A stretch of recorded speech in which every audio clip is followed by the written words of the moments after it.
Merci Monsieur le Président, bonsoir et joyeux anniversaire. La Mauritanie a célébré donc son 55e anniversaire de son accession à l'indépendance, une fête qui a été grandiose à Nouadhibou, mais malheureusement l'histoire retiendra également que un certain 28 novembre, 28 militaires négro-mauritaniens avaient été massacrés dans des conditions non encore élucidées. Plus de 500 autres ont connu pratiquement le même sort, ce qui a entaché l'image d'une Mauritanie unie. Lors de votre accession au pouvoir, vous avez organisé une prière de l'absent à Kédi, dans la ville de Kédi. Vous avez procédé à des indemnisations.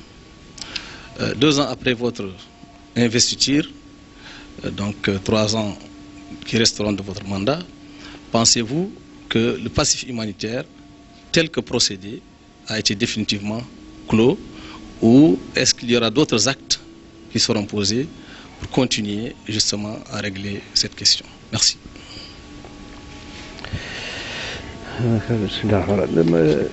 Effectivement, bon, s'il n'y avait pas eu ces faits, on n'aurait pas procédé à la cérémonie de Kédi, de prière à Kédi.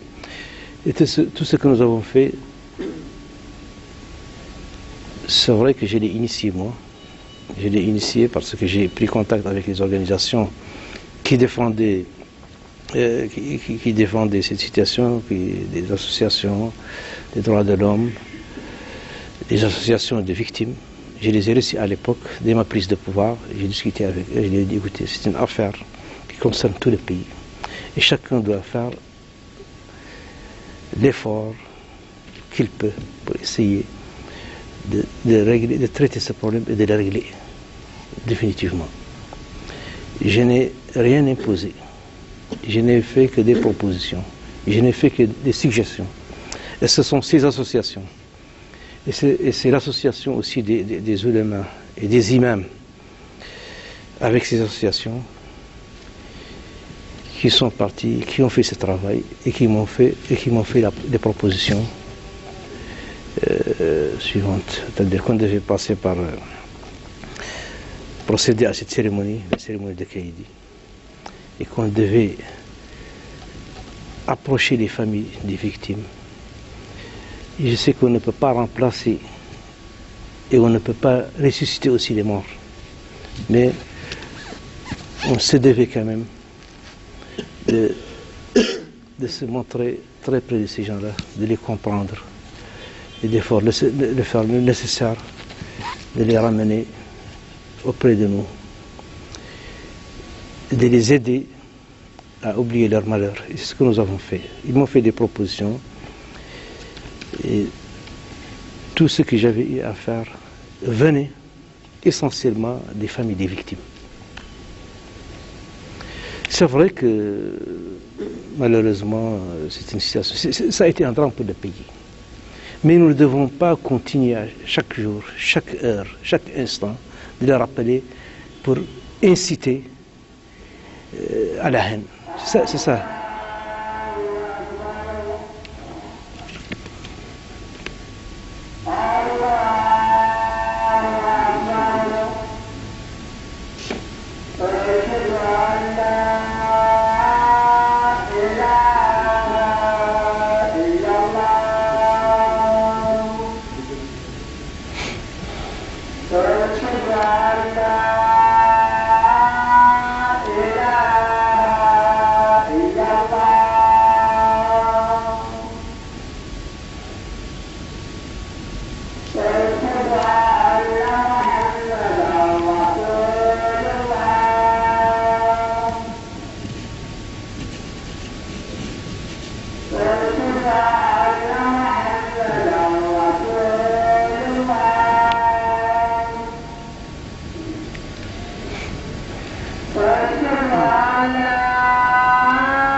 Donc je disais que nous, à l'époque, donc, on avait condamné.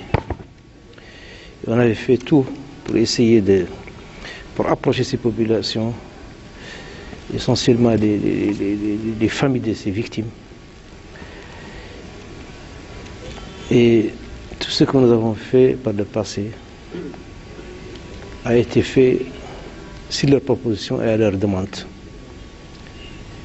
Et nous n'avons fait qu'exécuter exactement leurs doléances. Les doléances des familles, des victimes, qui à elles seules pouvaient se prononcer, qui à elles seules pouvaient pardonner ce qui s'est passé. Et le problème a été traité ainsi. Le fait maintenant de revenir à chaque fois, ou que certaines personnes veulent faire ressurgir ces problèmes, je ne pense pas que c'est une manière de servir ni le pays, ni les familles des victimes. En tout cas, moi, je ne le pense pas. Et surtout d'y revenir après que ces familles, les familles de ces victimes, aient été dans un autre état d'esprit. Je crois que c'est une manière d'inciter à la haine, c'est une manière d'inciter à la vengeance, c'est une manière de diviser les Mauritaniens encore. Je crois que effectivement, c'est regrettable ce qui s'est passé, c'est très regrettable. Mais on n'y peut rien maintenant. On n'y peut rien. Et je crois que ce n'est pas en montant les uns contre les autres, et moins encore en incitant à la haine, qu'on va ressusciter les morts. Ce qu'il faut se dire, est-ce que ce gouvernement n'a pas fait l'effort nécessaire pour que ces familles oublient leur peine? Qu'est-ce que vous avez fait à ces familles? Qu'est-ce que vous pouvez faire encore à ces familles? Mais le fait de revenir encore, d'indexer certaines personnes qui pourraient être éventuellement auteurs ou pas de ce qui s'est passé, moi je crois que ça n'arrange pas les choses et ça ne fait pas avancer les choses. Et, en tout cas, c'est ça mon appréhension des choses. Merci. Monsieur le Président, je voudrais un peu revenir sur la question de l'esclavage et de manière générale des droits de l'homme en Mauritanie. Le gouvernement semble être ces derniers temps satisfait du travail mené dans la lutte contre l'esclavage et ses séquelles. Comment peut-on dans ce cas comprendre l'incarcération jusqu'à présent des leaders du mouvement abolitionniste, donc Biram Ould Abeid et Brahim Ould Bilal? Ça, c'est d'une part. D'autre part, la deuxième question porte un peu sur la situation économique générale du pays que vous avez présentée de manière réduisante tout de suite. Or, on sait que l'essentiel de l'économie mauritanienne repose sur le fer. La situation aujourd'hui de la SLIM est chaotique. Et on parle d'ailleurs de banqueroute, on parle d'un éventuel dépôt de bilan. Sur quoi donc vous vous fondez pour nous présenter cette situation vraiment rose de la Mauritanie, quand on sait également que le secteur de la pêche, qui est l'un des poumons économiques, ne se porte pas très bien. Le secteur de la pêche ne se porte pas très bien. Sur quoi donc vous vous fondez pour présenter une situation, un tableau aussi réduisant de l'économie mauritanienne? Si vous permettez une dernière question qui va porter aussi sur la situation sociale du pays. Les boutiques elles fonctionnent toujours, mais le niveau de vie des citoyens est de plus en plus bas. Alors, quelles sont les mesures que vous allez prendre pour essayer un peu de venir en aide justement à certaines couches vulnérables du pays qui ne sont pas en mesure de subvenir à certains besoins comme la santé, comme l'éducation, etc., de leurs enfants? Merci. D'accord. Votre première question. Les noms que vous avez cités, Dar, Biram, et le deuxième qui c'est Brahim. C'est des Mauritaniens qui ont eu maille avec la justice pour des problèmes qui n'ont rien à voir avec l'esclavage. Je crois qu'ils ont été arrêtés pour trouble à l'ordre, incitation à la haine, et je ne sais pas les qualificatifs que la justice leur a trouvés, et ils sont condamnés, je crois, pour 2 ans. Et ça n'a rien à voir avec la lutte contre l'esclavage. Et le Biram, qui dirige d'abord une organisation que l'État ne reconnaît pas jusqu'à présent. En tant que Biram et en tant que dirigeant d'une organisation que l'État ne reconnaît pas, il n'a jamais pu présenter à l'État ce qu'il appelle lui un esclave. Ce qu'il appelle lui un esclave. Non, ça va. Ce qu'il appelle un esclave. Ça c'est d'une part. Mais j'aimerais moi vous poser la question, qu'est-ce que vous appelez l'esclavage vous? Et où est-il cet esclavage? Et quelles sont les séquelles de l'esclavage dont vous parlez et dont certains aiment tant parler? Je vous pose la question et je voudrais quand même qu'on le discute de manière posée. Et je voudrais vraiment que vous m'apportiez des éclairages là-dessus, parce que vraiment j'en ai besoin. Donc moi aussi je repose la question, si justement l'État ne reconnaît pas l'existence de l'esclavage, pourquoi donc légiférer, créer des lois pour justement pénaliser ou même prendre des mesures draconiennes et élever le niveau justement de pénalisation de l'esclavage tout récemment? Ça a été fait. Et quand on parle d'une chose, c'est que tacitement on la reconnaît.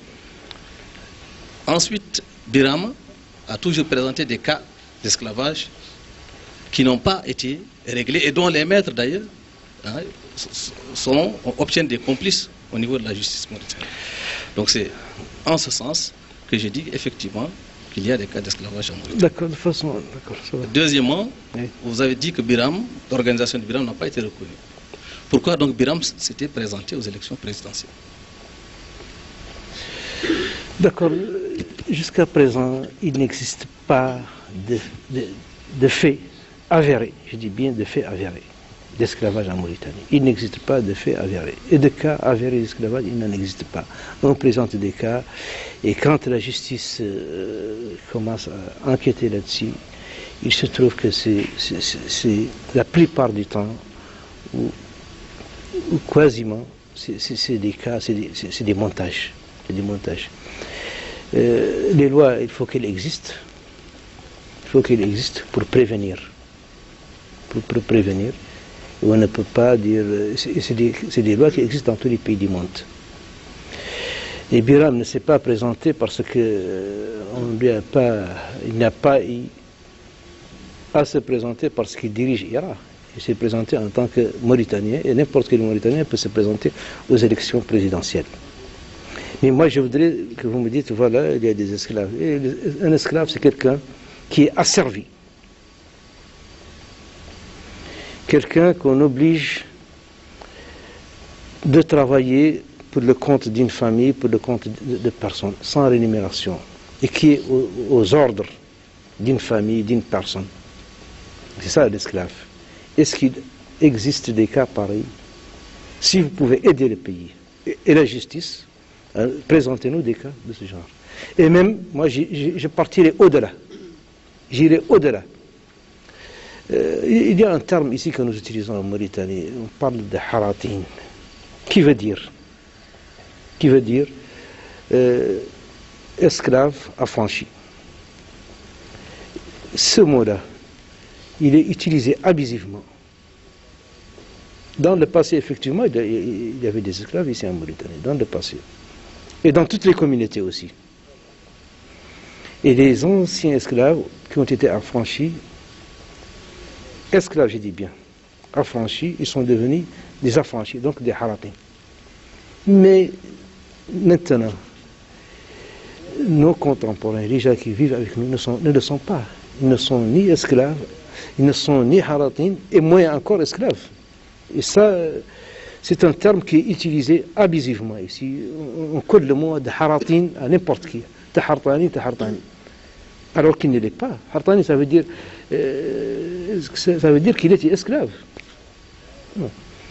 Bon, il y a des séquelles de la misère, il y a des séquelles du manque d'éducation qui touchent toutes les communautés en Mauritanie.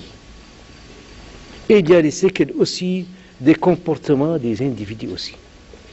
Il faut qu'on analyse la chose plus profondément. Et il faut qu'il y ait un débat national sur tout ça. On ne peut pas coller de tout.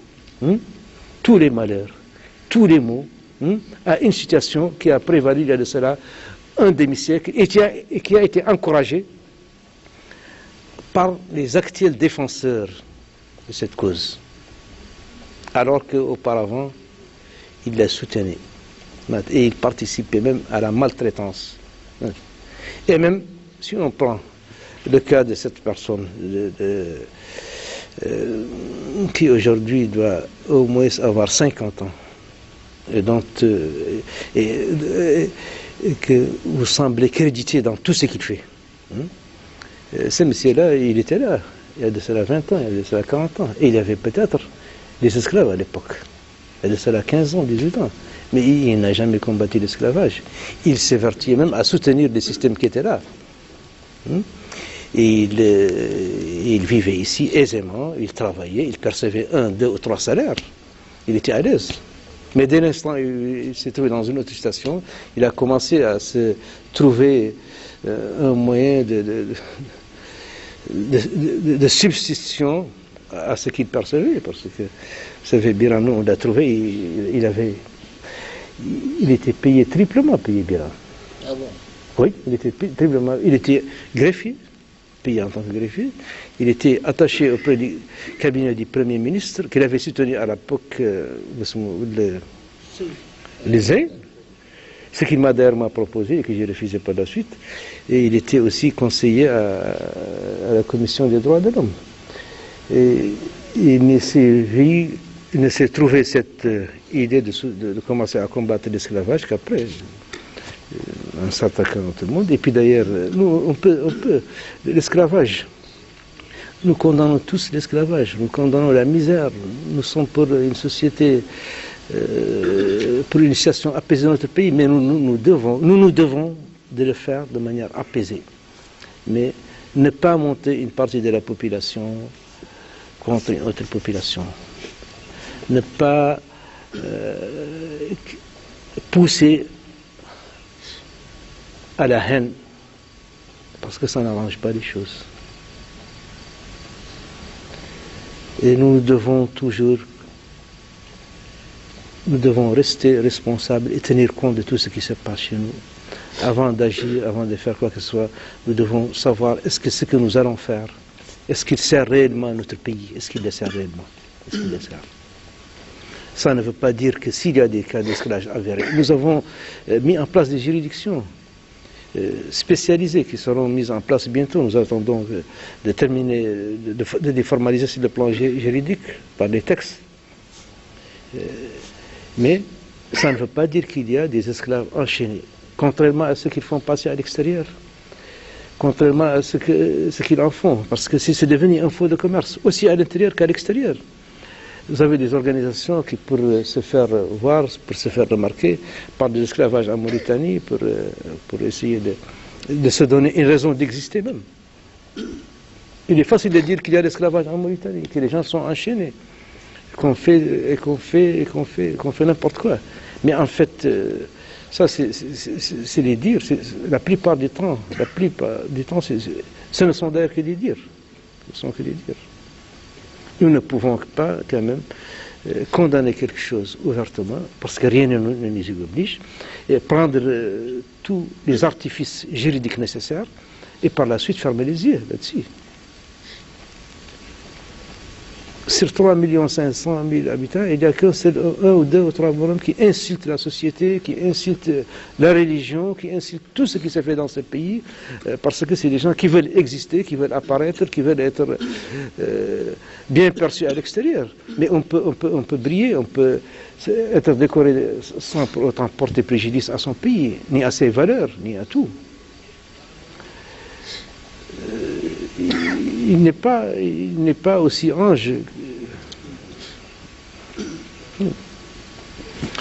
Ça c'est pour, je crois que vous avez aussi. Pour